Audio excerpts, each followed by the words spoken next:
commencement, Dieu créa les cieux et la terre. La terre était alors informe et vide, plongée dans les ténèbres, tandis que l'Esprit de Dieu planait au-dessus des eaux primordiales. Dieu ordonna que la lumière soit, et la lumière jaillit dans le néant. Il sépara alors la lumière des ténèbres, reconnaissant en elle quelque chose de bon et de juste. Dieu nomma la lumière jour et les ténèbres nuit. Ainsi s'acheva le premier jour de la création. Puis il décréta l'existence d'un firmament pour séparer les eaux d'en bas de celles d'en haut. Dieu façonna le firmament et sépara les eaux situées sous lui de celles qui se trouvaient au-dessus. Il appela cet espace ciel, et le soir puis le matin marquèrent la fin du deuxième jour. Sur l'ordre de Dieu, les eaux se rassemblèrent en un seul lieu, laissant apparaître la terre ferme. Il nomma la terre sèche terre et l'étendue des eaux mer, contemplant avec satisfaction cette œuvre accomplie. Dieu ordonna à la terre de faire germer la végétation, herbes, plantes et arbres portant leurs semences et leurs fruits. La terre obéit et se couvrir d'une vie végétale abondante, chacune selon son espèce. Le troisième jour touchait à sa fin. Dieu établit ensuite des luminaires dans le firmament du ciel pour distinguer le jour de la nuit, et pour servir de signes marquant les saisons, les jours et les années.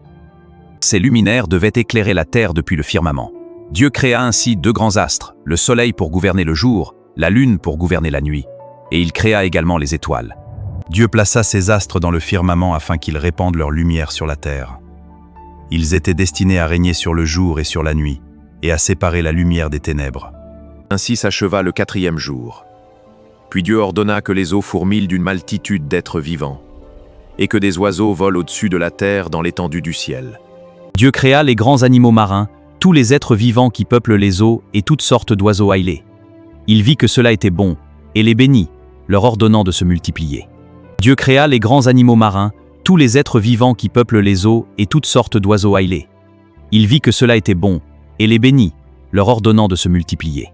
Le cinquième jour s'acheva dans cette abondance de vie.